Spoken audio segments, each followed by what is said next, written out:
கோடான கோடி மக்களின் மனம் கவர்ந்த நம் புதியகம் தொலைக்காட்சியின் பிரம்மாண்ட குடும்பத்திற்கு இனிய காலை வணக்கங்கள். ஈசனே சிவகாமி நேசனே என ஈன்ற தில்லை வாழ் நடராஜனே. ஈசனின் பொற்பாதங்களை போற்றி வணங்கி இன்றைய நேரம் நல்ல நேரம் நிகழ்ச்சிக்குள் அடியெடுத்து வைப்போம். இன்றைய நிகழ்ச்சியில் ஜோதிடம், ஜாதகம், ஆதிகால பரிகாரங்கள் குறித்த பல சுவாரஸ்யமான தகவல்களையும் இதுவரை யாரும் அறிந்திடாத பல ரகசிய உண்மைகளையும் நம்முடன் பகிர்ந்து கொள்வதற்காகவும் உங்களுடைய கேள்விகளுக்கும் சந்தேகங்களுக்கும் விளக்கம் அளிப்பதற்காகவுமே நம்முடைய அரங்கிற்கு வருகை தந்திருக்கிறார் பாரம்பரிய திருவள்ளுவர் குல வம்சாவழி உதித்த பிரசன்ன ஜோதிட ஞானி டாக்டர் சுபம் மாரிமுத்து ஐயா அவர்கள். வாங்க அவரை வரவேற்கலாம். வணக்கம் ஐயா, நல்லா இருக்கீங்க? வணக்கங்கம்மா, நல்லா இருக்கிறேங்கம்மா. அனைவருக்கும் வணக்கம். ஆதிகால பாரம்பரிய திருவள்ளுவர் குலவம்சம் பிரசன்ன ஜோதிடர் சுபமாரிமுத்து திருப்பூர்லேருந்து இந்த பதிவு உங்களுக்காக. அம்மா ஐயா, உங்களுடைய ஆதிகால பரிகாரங்கள் புத்தகங்கள் வழியா எங்களுக்கு வந்து பரிகாரங்கள் இருக்கு, அதுல வேலையும் செய்யும், அதுவும் ஈஸியாவே நீங்க எடுத்துடலாம் அப்படிங்கிற மாதிரியான அழகான பரிகாரங்களை ஆயிரக்கணக்கில் எங்களுக்கு கொடுத்துட்டு இருக்கீங்க. அதை யூஸ் பண்ணி நிறைய பேர் வந்து வாழ்க்கையில முன்னேற்றத்தை அடைகிறாங்க அப்படிங்கிறத நம்ம கமெண்ட்ஸ் வழியாவே நாங்கள் நிறைய பாக்குறோம் ஐயா. அந்த வகையில இந்த வாரம் நம்ம பார்க்க போறது வந்து உங்ககிட்ட வந்து புது விஷயங்கள்லாம் தெரிஞ்சுக்கணும் அப்படின்னு ரொம்ப ஆசை. அதுவும் நீங்க சொல்ற அந்த புது விஷயங்கள் வந்து இதுவரைக்கும் யாருமே சொல்லாதது, அதுவும் நம்ம புதியுகத்துக்காக நம்முடைய நேயர்களுக்காகவே பிரத்யேகமா கொடுக்குறீங்க. அந்த வகையில உங்களுக்கு ரொம்ப நன்றி ஐயா. இந்த வாரம் நவ கைலாயங்கள் பத்தி நம்ம போன வாரம் பேசணும் இல்லைங்களா ஐயா? முதல் கைலாயத்தை பத்தி சொன்னீங்க, அது பாபநாசத்துல இருக்கு அப்படின்னு சொன்னீங்க. இரண்டாவது கைலாயத்தை பத்தி தெரிஞ்சுக்கலாம்னு ஆசைப்படுறோம். மொத்தத்துல நான் தெரிஞ்ச வரைக்கும் வந்து அகத்தியனுடைய சீடர் ஒருவர் வந்து அவர் தாமிரபரணி ஆற்றுல வந்து 9 தாமரைகளை வந்து மிதக்க விட்டதாகவும் அந்த 9 தாமரைகளே வந்து சுயம்பு லிங்கமாக மாறி நமக்கு அருட்புரிவதாகவும் கேள்விப்பட்டிருக்கேன் ஐயா.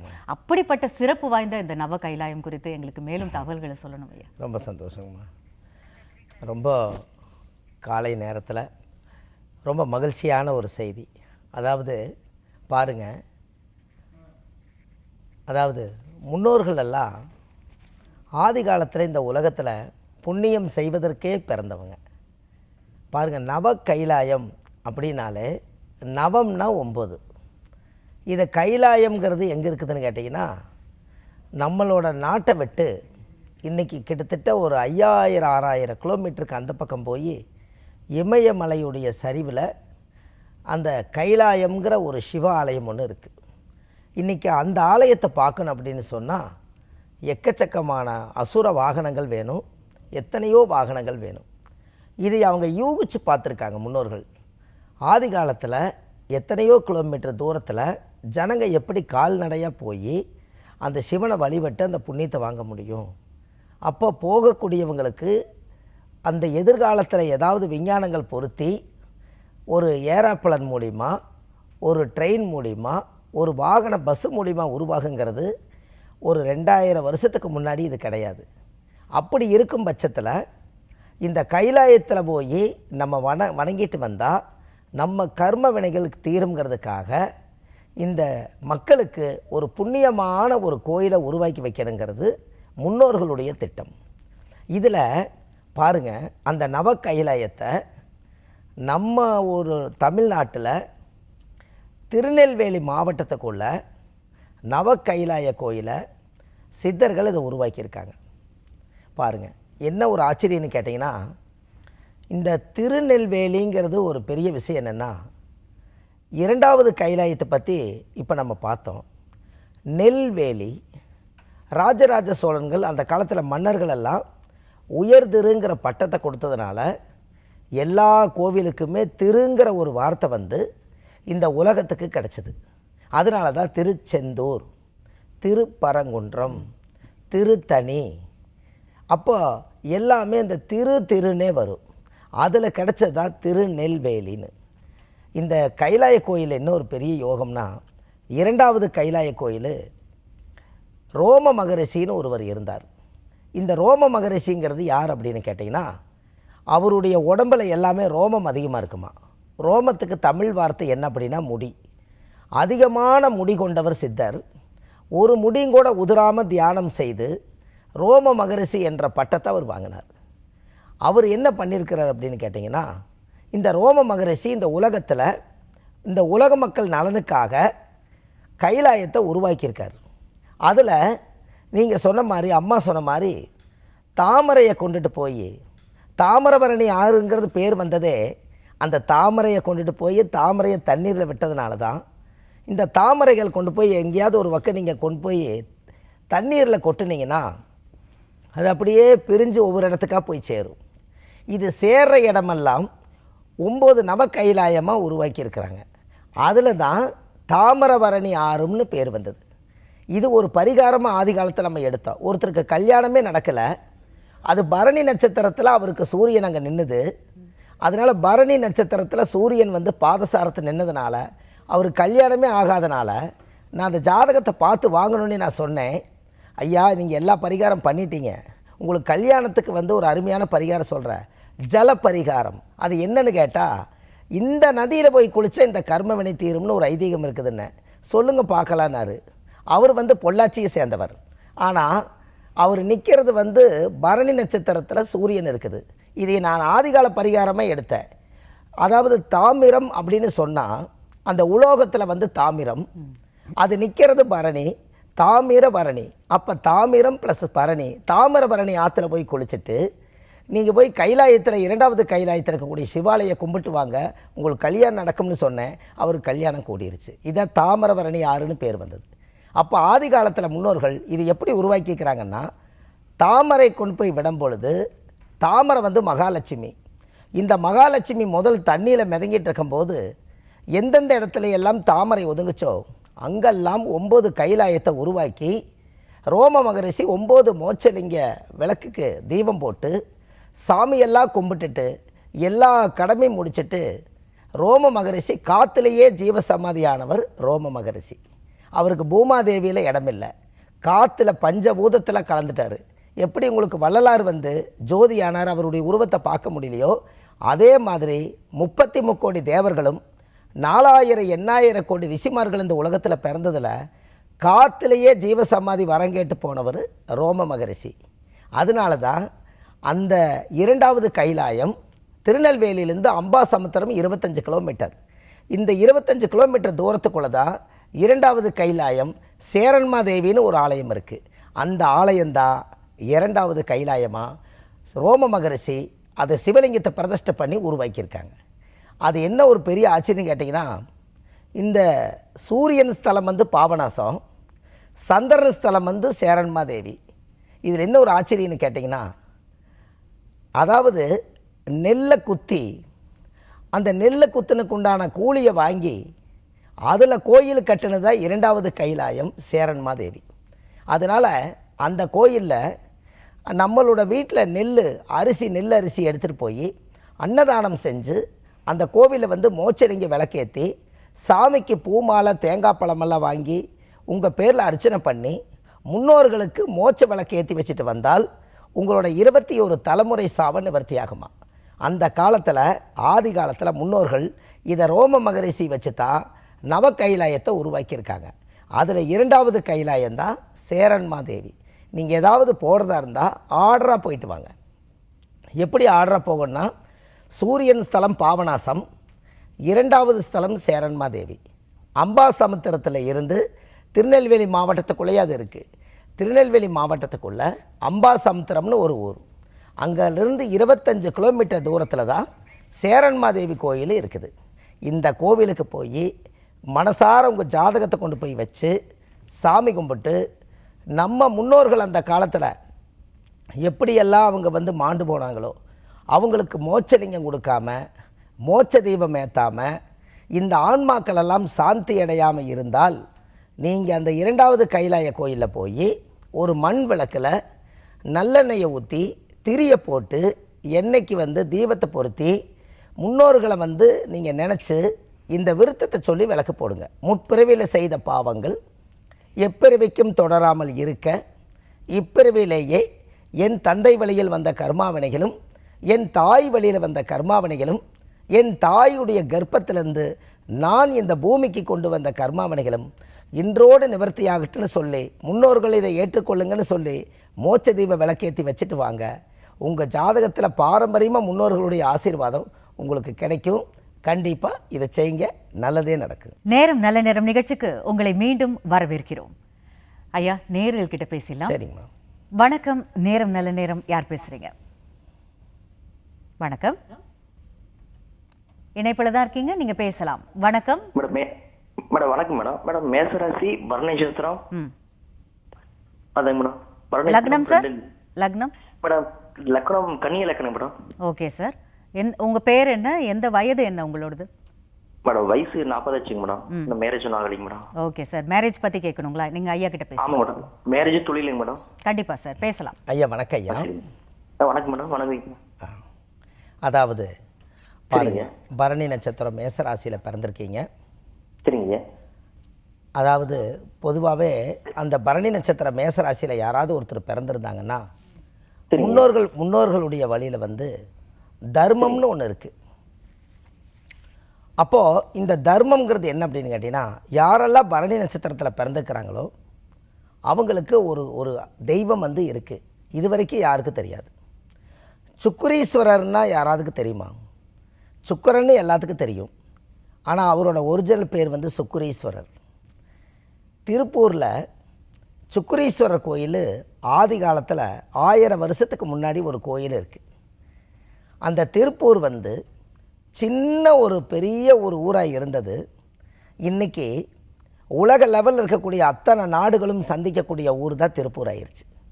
அந்த திருப்பூருங்கிறது என்னென்னா, தேரை வந்து அந்த இடத்துல வந்து அவனாசியிலிருந்து பூண்டி வந்து, பூண்டியிலேருந்து திருப்பூர் வந்து அந்த இடத்துல வந்து திருப்பி மறுபடியும் தேரை கொண்டுட்டு போனதுனால அந்த தேரை திருப்பினதுனால திருப்பூர்னு வந்தது. அந்த ஒரு ஊரில் சுக்கிரீஸ்வர கோயில்னு இருக்குது.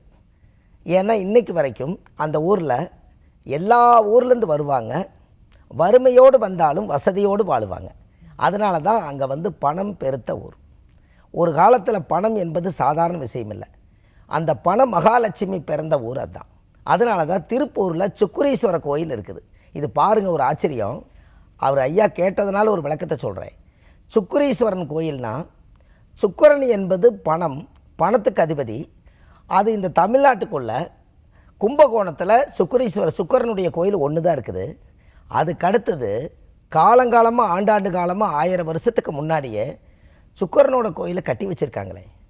அதை யோசித்து பார்க்கும்போது திருப்பூரில் சுக்கிரீஸ்வர கோயில்னு நீங்கள் போங்க, கூகுளில் சர்ச் பண்ணிங்கன்னா அந்த கோயில் லொக்கேஷன் கிடைக்கும். அந்த கோவிலில் போய் கரும்பு சர்க்கரையும் வெள்ளை சர்க்கரையும் கலந்து அங்கே எறும்புகளுக்கு தீனி போடுறது அங்கே விசேஷம். அந்த கோவிலில் போய் விளக்கு போட்டு பூஜை பண்ணி சாமி கும்பிட்டு வந்தாங்கன்னா எத்தனை ஆண்டுகள் அவருக்கு திருமணம் இல்லைனாலும் அந்த கோயிலுக்கு போயிட்டு வந்தால் கல்யாணம் நடக்கும். கண்டிப்பாக இதை செய்யுங்க. இதை கேட்டதுனால திருப்பூருக்கு ஒரு பெரிய வெற்றி. நன்றிங்க ஐயா. அழைத்ததற்கு நன்றி சார். வணக்கம். நேரம் நல்ல நேரம், யார் பேசுறீங்க? அம்மா, நான் மதுரையிலேருந்து பேசுகிறேம்மா. நல்லதுமா. உங்கள் பேர் என்னங்கம்மா? ஜெயலட்சுமிங்கம்மா. யாருக்காகம்மா கேட்க போகிறீங்க? அதுதாங்கம்மா கேட்கணும்.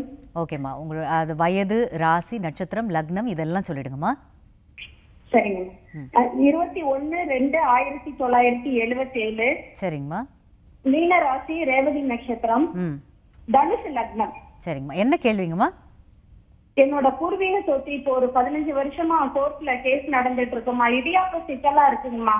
எனக்கு நல்லபடியா வருத்தம் வேண்டாமா, நீங்க ஐயா கிட்ட பேசலாமா? நல்லது. அம்மா வணக்கங்க. அம்மா ஐயா வணக்கங்க. வணக்கம்மா. அதாவது அவங்களோட கொள்கை என்னென்னா, பூர்வீக சொத்து 15 ஆண்டு காலமாக ஒரு கோர்ட்டில் இருக்குது. அந்த பிரச்சனை நல்லபடியாக முடிஞ்சு அவங்களுக்கு சொத்து அவங்க கைக்கு வரணும். இதுதான் அவங்களுடைய இது. இதில் ஒரு பெரிய ஆச்சரியம் என்னென்னு கேட்டிங்கன்னா, பூர்வீக சொத்து 15 வருஷமாக இருக்குதுன்னா இது உங்கள் சொத்து கிடையாதுல்ல, அது தாத்தாவோட சொத்து. அவங்க ஒரு காலத்தில் எவ்வளவு கஷ்டப்பட்டு தேடி வச்சுருந்துருப்பாங்க. அதில் ஏதோ ஒரு முன்ஜென்மத்தினுடைய கர்மா அதில் இருக்கிறதுனால தான் அந்த சொத்து கோர்ட்டுக்கு போகுது. அப்போ முதல் நம்ம கோர்ட்டில் போய் வாதாடுறதுக்கு முன்னாடி முதல் பூர்வீகத்தை காப்பாற்றி வச்சவர் யாருன்னு கேட்டிங்கன்னா, அந்த சொத்துக்கு அதிபதி தாத்தா பாட்டி தான்.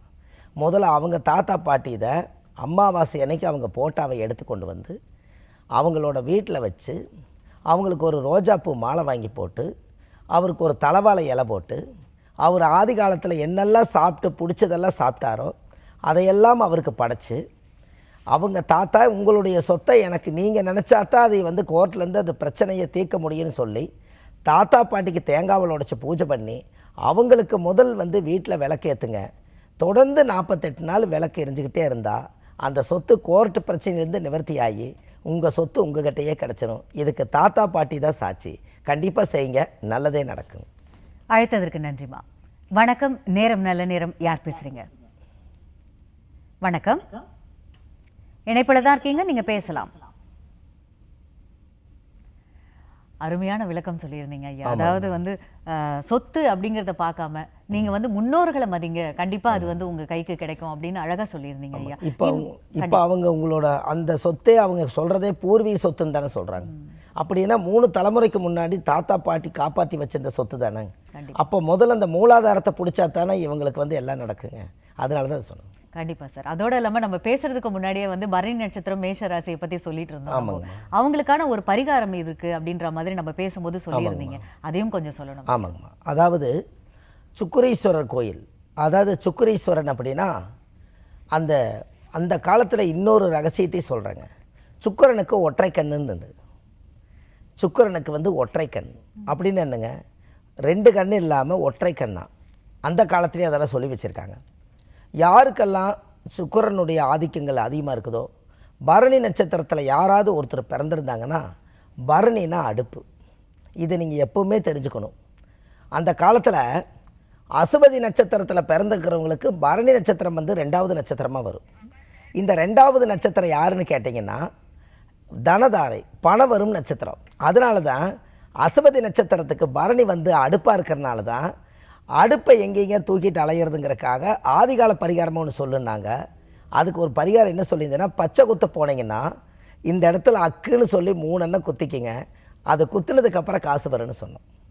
அப்போ பரணிக்கு 3, அந்த காலத்தில் 3 கல் வச்சு தானே பாத்திரம் வச்சு சாப்பாடு செஞ்சாங்க. அதனால தான் பார்த்தீங்கன்னா 3 அக்கு புள்ளி வைப்பாங்க.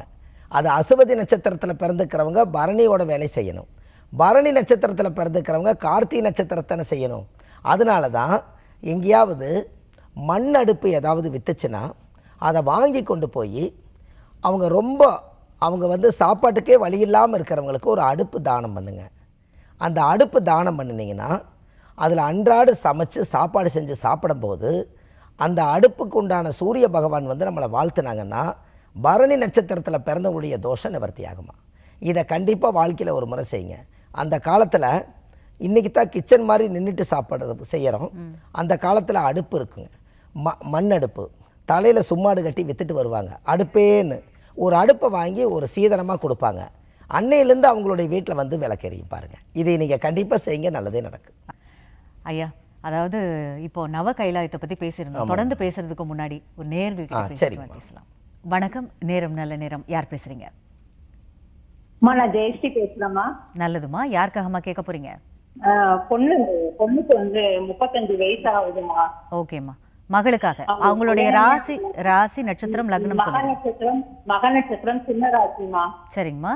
லக்னம் துலா லக்னம்மா. கடகத்துல வந்து குரு செவ்வாய் சுக்கிரன் இருக்குமா. சரிங்கம்மா. மிதுனத்துல வந்து புதன் சூரியன் கேது இருக்குமா. லக்னத்துல மாந்தி இருக்கு. சரிங்க. 4ல சனி இருக்குமா. சரிங்கம்மா. என்ன சம்பந்தமா கேட்கணுமா? கல்யாணம் ஆகணும். நீங்க ஐயா கிட்ட பேசலாமா? ஐயா கிட்ட பேசலாம். பேசுறேம்மா. அம்மா வணக்கங்க. அதாவது துலா லக்கணத்தில் ஒருவர் பிறந்து மக நட்சத்திர சிம்மராசியில் யாராவது இருந்தாங்கன்னா பாருங்கள், 35 வயசாகி கல்யாணம் ஆகலை. இந்த 35 வயசாகி கல்யாணம் ஆகாதனால இவங்களுடைய முன்னோர்களுடைய வம்சாவளியில் என்ன ஒரு பெரிய யோகம்னா, ஜாதகத்தில் வந்து இது 35 வயசாகி ஒரு கல்யாணம் நடக்கலை, மக நட்சத்திர சிம்மராசினா நீங்கள் நல்லா யோசிங்க, எத்தனை தெய்வத்துக்கு அபிஷேகம் பண்ணுறீங்க. மக நட்சத்திரம் வந்து ஆணெலி, பூர நட்சத்திரம் வந்து பெண்ணெலி. இந்த ஆணெலியும் பெண்ணெலியும் ஒன்றா சேர்ந்து இனப்பெருக்கமாகி 16 நாளைக்கு ஒருக்கா குட்டி விடக்கூடிய ஒரே இனப்பெருக்கம் உள்ள வாகனம் யாருன்னு கேட்டீங்கன்னா எலி வாகனம் தான். அப்போ விநாயகருக்கும் கூட அபிஷேகம் பண்ணுறாங்க. அதுக்கு எதுக்கால உட்கார்ந்துருக்கிறது எலி வாகனம் தான். என்னைக்காவது ஒரு நாள் எலி வாகனத்துக்கு அபிஷேகம் பண்ணியிருக்கிறீங்களா? இதை யாருமே அதிகமாக செய்யறதில்ல. அப்போ நீங்கள் என்ன பண்ணுறீங்கன்னா, எலி வாகனத்துக்கு விநாயகருக்கு அபிஷேகம் பண்ணும்போது எலி வாகனத்துக்கு பால், பன்னீர், தேன், இளநீ, மஞ்சள் நீர், திருமஞ்சனம், அபிஷேகம், பொங்கல் எல்லாமே எலி வாகனத்துக்குன்னே அபிஷேகம் பண்ணி மக நட்சத்திரத்தில் பிறந்திருக்கிறவங்க அதுக்கு ஒரு தலவாழை இலை போட்டு ஒரு படப்பு பூசை போட்டு ஒரு சக்கரை பொங்கல் வச்சு நைவேத்தியம் பண்ணி அந்த எலிவாகனத்தை சுற்றி சாமி கும்பிட்டு வாங்க. அந்த 35 வயசானாலும் அவங்களுக்கு கல்யாணம் சீக்கிரமாக கைகூடி அதே இனப்பெருக்கமாக இருக்கக்கூடியதை ஒரு கணவன் மனைவி சேர்ந்து அவங்களுக்கு குழந்தை பாக்கியம் கிடைக்கும். இது சீக்கிரமாக கல்யாணம் நடக்கும். எலிவாகனத்துக்கு அபிஷேகம் பண்ணுங்கள். இது வரைக்கும் எலிவாகனத்துக்கு அபிஷேகம் பண்ணுறதை தான் நிறுத்தி வச்சுருக்காங்க. இது ஏன்னு கேட்டிங்கன்னா, உலகத்திலேயே 5ஆம் பாவம் தான் புத்திரஸ்தானம். அதில் பாருங்கள், சூரியன், சந்திரன், செவ்வாய், புதன், குருன்னா 5ஆம் இடம் தான் புத்திரஸ்தானம். அந்த குருங்கிற ஒரு இனப்பெருக்க உருவாகிறதுக்கு மேசத்துலேருந்து 5ஆம் பாவம் சிம்மத்துக்குள்ளே தான் மக நட்சத்திரம் இருக்குது, பூர நட்சத்திரம் இருக்குது. ஆணிலையும் பெண்ணிலையும் ரெண்டும் சேர்ந்து தான் இனப்பெருக்கம். அதனால தான் அந்த காலத்தில் திருமணத்துக்கு யோனி பொருத்தம்னு வச்சாங்க. அந்த பொருத்தம் இருந்தால் அவங்களோட வாழ்க்கை நல்லா இருக்குன்னு சொன்னாங்க. இது எலிவாகனத்துக்கு நீங்கள் பூஜை பண்ணுங்கள், கல்யாணம் உறுதியாக நடக்கும். அழைத்ததற்கு நன்றிம்மா. வணக்கம். நேரம் நல்ல நேரம். யார் பேசுறீங்க? ஈரோட்டிலிருந்து நாராஜ் பேசுறேங்கண்ணா. நல்லது சார். யாருக்காக சார் கேட்க போறீங்க? பையனுக்குமா. உங்க மகனுடைய ராசி, நட்சத்திரம், லக்னம், வயதெல்லாம் சொல்லிடுங்க சார். 12/8/1997ங்க. சரி. விருச்சிக ராசி, அனுசம் பாதம் 1, லக்னாதிபதி துலான். Okay sir. என்ன கேள்விங்க சார்? மேரேஜ் ஆகலைங்கம்மா. கண்டிப்பா திருமணம் குறித்து நீங்க ஐயா கிட்ட பேசலாம். ஐயா வணக்கம் ஐயா. வணக்கம் ஐயா, ஈரோட்டிலிருந்து பேசுறேங்க. நன்றிங்க ஐயா. வணக்கம் ஐயா. அதாவது பையனுக்கு மேரேஜ் லேட் ஆகிட்டே இருக்குதுங்க. சரி, அதுதான் பற்றி கேட்குறேன்.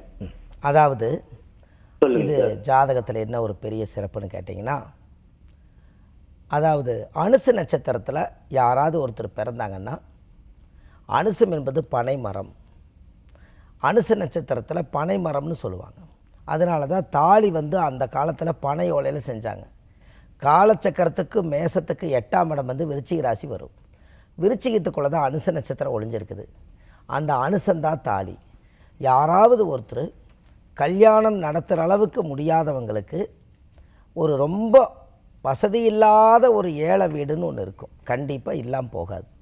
அவங்களுக்கு நீங்கள் ஒரு கல்யாணம் பண்ணி வைக்கிறதுக்கு ஒரு சின்னதாக ஒரு கடுகளவு தங்கமாக இருந்தாலும் பரவாயில்ல, அதை எடுத்து அவங்களுக்கு ஒரு புடவை, அவங்களுக்கு ஒரு மாப்பிள்ளைக்கு ஒரு வேட்டி சட்டை எடுத்து ஒரு திருமணத்தை முன்னின்று நடத்தி வைங்க. அந்த திருமணமாகி அவங்களுக்கு சந்தோஷம் அடைஞ்சிட்டாங்கன்னா உங்கள் ஜாதகத்தில் இருக்கிற தோஷம் நிவர்த்தியாகி உங்களுக்கு சீக்கிரமாக கல்யாணம் நடக்கும். இதுக்கு ஒரு திருமணத்துக்கு உதவி செய்யுங்க. அனுச நட்சத்திரத்தில் பிறந்துக்கிறவங்க எப்போவுமே திருமணத்துக்கு உதவி செய்ய அவங்க 1000 காலத்து பயிராக வாழுவாங்களாம். இதை செய்யுங்க, நல்லதே நடக்கும். நன்றி. அழைத்ததற்கு நன்றி சார். சார், அதாவது என்னன்னா, இப்போ கும்பகோணத்துல தான் நவகிரக கோயில் இருந்தது அப்படின்னு இருந்தோம். இப்போ நம்ம தென் தமிழகத்திலேயே நவ கைலாயம் அப்படின்னு எல்லா நவகிரகங்களையும் வழிபட்டு நம்ம வாழ்க்கையில சிறப்படையலாம் அற்புதமா சொல்லுவாங்க. அது குறித்து கொஞ்சம் சிறப்பான தகவல் வேற ஏதாவது இருந்ததுன்னா கொஞ்சம் சொல்லுங்க. கண்டிப்பாங்கம்மா, கண்டிப்பாக. அதாவது நவக்கிரகங்கள் கும்பகோணத்தில் இருக்குது பாருங்கள். மேலே வானசாஸ்திரத்திலிருந்து ஒரு ஒளி இயற்கையாக கிடைச்சதுனால எந்தெந்த இடத்துலலாம் ஒளி வந்ததோ அந்த இடத்துல தான் நவக்கோயிலை கட்டியிருக்காங்க. அப்போ சித்தர்கள் அங்கே உட்காந்து தவம் பண்ணி பார்த்துருக்காங்க. அந்த காலத்தில் ராக்கெட் கிடையாது, ஃப்ளைட்டு கிடையாது. இந்த மனம்தான் கருவி. இந்த மனம் ஒருநிலைப்படுத்தி ஆக்னேயத்தையும் துரியத்தையும் சேர்த்து நேர்கோட்டில் வச்சு பார்க்கும்போது 10,000 கோடி மைலுக்கு அந்த பக்கம் இருக்கக்கூடிய ஒரு ஒளி இந்த பூமியில் கரெக்டாக டெம்பரேச்சர் கிடைக்கிறதுனால தான் இந்த இடத்துல சூரியனுடைய ஒளி இங்கே படுது, சந்திரனுடைய ஒளி இங்கே படுது, செவ்வாயுடைய ஒளி இங்கே படுது, புதனுடைய ஒளி இங்கே படுது, குரு, சுக்கிரன், சனி, ராகு, கேதுவுடைய ஒளி இங்கே படுது. அப்போ இந்த இடத்துல கோயில் கட்டி வச்சா அந்த ஒளியை உள்வாங்குறதுக்கு மக்கள் வருவாங்கன்னு சொல்லி அங்கே நவகிரக கோயிலை கட்டி வச்சாங்க. இதே மாதிரி இது வாழ்வாதாரத்துக்கு. நவ கைலாயம்ங்கிறது எதுக்குன்னு கேட்டிங்கன்னா, கண்டிப்பாக நீங்கள் இந்த விஷயத்தை நீங்கள் தெரிஞ்சுக்கணும். இறப்பு சாதாரண இறப்பு இல்லை. இறப்பில் பலவிதமான இறப்பு இருக்குது, கேள்விப்பட்டிருக்கிறீங்களா? ஏன்னு கேட்டிங்கன்னா கண்டிப்பாக இதை சொல்லணும். ஆஸ்பத்திரியில் இறக்குறாங்க, அப்புறம் மறுபடியும் சூசைடு பண்ணி இறக்குறாங்க, ரெண்டாவது வண்டி வாகனத்தில் போகும்போது இறக்குறாங்க, இயற்கையாக இறக்குறாங்க. எல்லாத்துக்கும் ஒரு விஷயம் இருக்குது. காசு எதுக்கு அதிகமாக போகணுன்னா, இயற்கையாக நல்லா வாழ்ந்து பொழைச்சி நான் சந்தோஷமாக நான் பூமியை விட்டு இந்த பூலோக பதவி விட்டு சிவலோக பதவி அடையிறங்கிறவங்க எள்ளு தர்ப்பணம் கொண்டு போய் காசியில் கொடுப்பாங்க. அதுக்காகத்தான் இயற்கை மரணத்தை விரும்பினாங்க. அதனால தான் காசியில் போய் முன்னோர்களுக்கு பிண்ட தர்ப்பணம் கொடுக்குறக்கு அங்கே கிடையாது, எள்ளு தர்ப்பணம் கொடுப்பாங்க. கயாவில் மட்டும்தான் பிண்ட தர்ப்பணம் கொடுப்பாங்க, 32 பிண்டம். அப்படின்னா பாருங்கள். அப்போது இந்த மாதிரி நவ கைலாயங்கிறது என்னென்னா, ஒருத்தர் நல்லா வாழ்ந்தவர் திடீர்னு உட்காந்துருந்தாருங்க, அவர் இறந்துட்டார், இப்படியெல்லாம் சொல்லுவாங்க.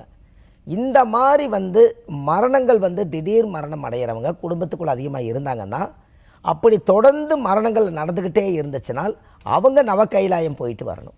அப்படின்னா பாருங்கள், வீடு இருளண்டி கிடக்குதுங்க, நம்மளால் எதுவுமே செயல்படுத்த முடியல, ஒரு மாதிரியாகவே இருக்குது, ஜாதகம் எதுவுமே எனக்கு வேலை செய்யலை, என் முன்னோர்கள் என்ன பாவம் பண்ணி வச்சுட்டு போனாங்கன்னு எனக்கு தெரியல, என் ஜாதகத்தில் யாராவது துர்மரணம் அடைஞ்சு அந்த பிரேத தோஷம் ஏதாவது இருக்குதா, என் ஜாதகத்தில் மாந்தி தோஷங்கள் இருக்குதா, என்னுடைய குடும்பத்துக்குள்ளே எதுவுமே ஒரு மகிழ்ச்சி இல்லாமல் இருக்குதுன்னு நினைக்கிறவங்க அத்தனை பேரும் நவ கைலாயத்துக்கு போயிட்டு வாங்க. இது 2வது கைலாயம் சேரன்மாதேவி அம்பாசமுத்திரம் பக்கத்தில் இருக்குதுங்க, சந்திரனுடைய ஸ்தலம். அந்த கோயிலில் போய் மோட்சலிங்கம் இருக்குது, அந்த மோட்ச தெய்வம் ஏற்றிட்டு வாங்க, உங்கள் வாழ்க்கையில் அசுர வளர்ச்சிக்கு நீங்கள் வருவீங்க. நன்றிம்மா. அற்புதம் ஐயா. எங்க எல்லாருக்குமே ஒரு தன்னம்பிக்கையை கொடுக்கக்கூடிய தகவலா இருந்தது. பகிர்ந்து கொண்டமைக்கு மிக்க ரொம்ப நன்றிம்மா. உங்களை எப்படி சந்திக்கிறது? சரி, அதாவது இது ஆதிகால பரிகார புத்தகம் எழுதியிருக்கேன். இந்த புத்தகம் ஒரு A4 சைஸு, 1736 பரிகாரங்கள் கொண்ட புத்தகம். இது ஆன்லைன்லேயே கிடைக்கிது. கீழே போயிட்டு இருக்க நம்பருக்கு கால் பண்ணிங்கன்னா உங்களுக்கு இது அப்படியே கிடைக்கிது. அதுபோக நம்ம இந்த கைலாயத்துக்கு நம்மளே அழைச்சிட்டு போகிறோம். ஒவ்வொருத்தருக்கு தெரியும் தெரியாமல் கூட இருக்கும். மாதம் பௌர்ணமிக்கு நம்ம அழைச்சிட்டு போகிறோம். அழைச்சிட்டு போய் எல்லாருக்கும் 9 கைலாயத்தையும் சுற்றி காமிச்சு மோட்ச தீப விளக்கேற்றி அவங்க முன்னோர்களுக்கு பூஜை பண்ணி கொடுக்குறோம். இது இல்லாமல் நம்ம ஜாதகம் பார்க்குறோம். சென்னையில் வடபழனி முருகன் கோயில் தெப்பக்குள வாசல்லையே நம்ம ஜோதிட அலுவலகம் இருக்குது. அங்கே சனிக்கிழமை, ஞாயிற்றுக்கிழமை, திங்கக்கிழமை ஜாதகம் பார்க்குறோம். மற்ற தினங்கள் திருப்பூரில் பார்க்குறோம் என்று சொல்லி பாரம்பரிய திருவள்ளுவர் குலவம்சம் பிரசன்ன ஜோதிடர் சுபமாரிமுத்து. வாழ்வது ஒரு முறை, வாழ்த்தட்டும் தலைமுறை. நன்றி, வணக்கம். வணக்கம் ஐயா. இந்நிகழ்ச்சியை பார்த்து கொண்டிருக்கும் அத்துணை பேருக்கும் இந்நாள் இனிய நாளாக அமையட்டும். புதையகத்துடன் இணைந்திருங்கள், மகிழ்ந்திருங்கள். மீண்டும் சந்திப்போம். நன்றி, வணக்கம்.